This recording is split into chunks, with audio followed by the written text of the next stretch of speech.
A Barbadian man and woman plead guilty to bringing tens of thousands of dollars worth of drugs into the country by air. That's our top story in our Barbados Today morning news update for Wednesday, January the 3rd. I'm Emmanuel Joseph. Thanks for joining us.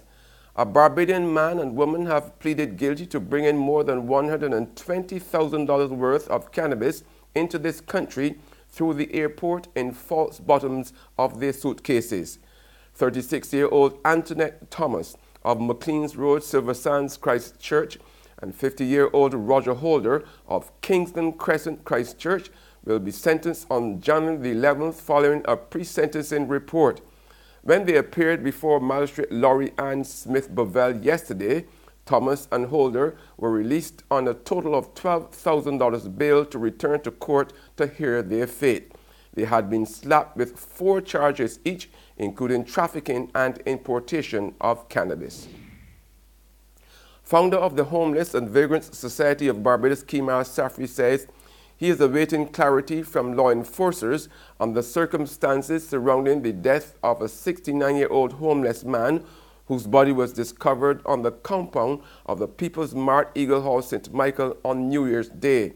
The lifeless body of Tyrone Stout, alias Pitiful, was found by a pedestrian, and Safri told Barbados Today he cannot make an informed comment on the death until he was fully apprised of the situation by police, particularly on the completion of an autopsy. Meanwhile, police say they are awaiting the results of the autopsy to determine how Stout, a former chef and top-notch dancer, met his death. Attorney at Law and Opposition Barbados Labour Party Senator Wilfred Abrams says the decision to appoint Donna Bob Agard, QC, as the Director of Public Prosecutions was a no-brainer and should have been done a long time ago. Last week, Bob Agard became Barbados' first female DPP after acting in the position since the death of Charles Leacock last July. It is the second time that the 50-year-old has shattered the glass ceiling, having also been the first woman to serve as Deputy Director of Public Prosecutions.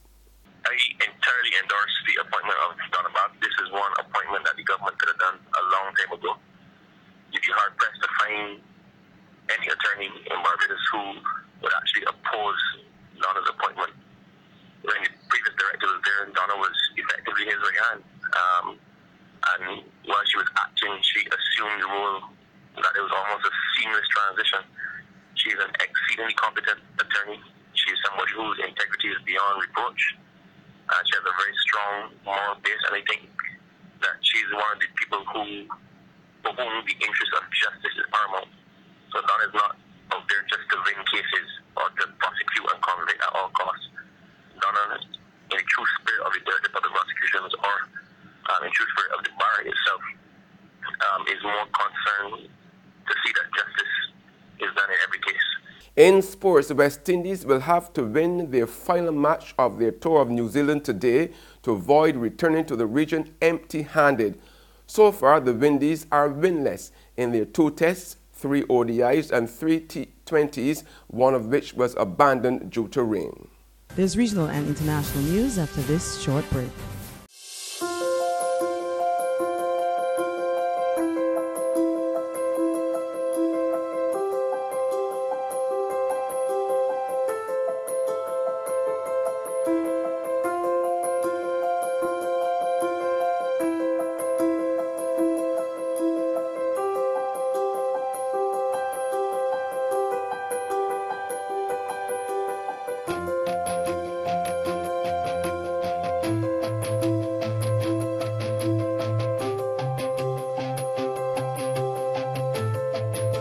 Barbados Today, news you can trust.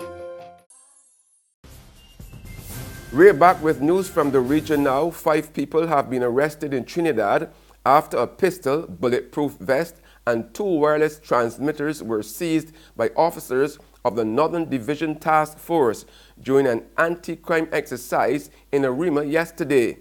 Officers also seized quantities of ammunition and marijuana following the execution of a search warrant on a house.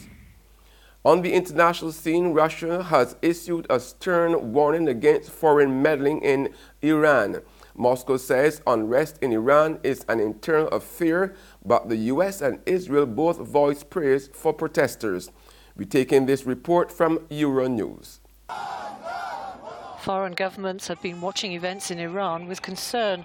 Along with the deaths of several protesters, hundreds more are said to have been arrested. In Washington, a crowd of Iranian Americans echoed White House support for what it's called the bold resistance, while warning Iran that the world is watching. President Donald Trump has gone as far as calling for change in a tweet which said the great Iranian people have been repressed for many years and that they're hungry for food and for freedom. Israel's Prime Minister has also praised the protesters and criticised Europe for not supporting the Iranian people. Brave Iranians are pouring into the streets. They seek freedom, they seek justice, they seek the basic liberties that have been denied to them for decades. That's news and the sports, but for the very latest, visit our website at www.barbadostoday.bb. You can also subscribe to our e-paper, email updates, or even like us on Facebook. We are also on Izumi Media in bus terminals, as well as screenplay at supermarkets and gas stations near you. You can also hear us on Mix 96.9 FM. I'm Emmanuel Joseph. Have a fantastic day.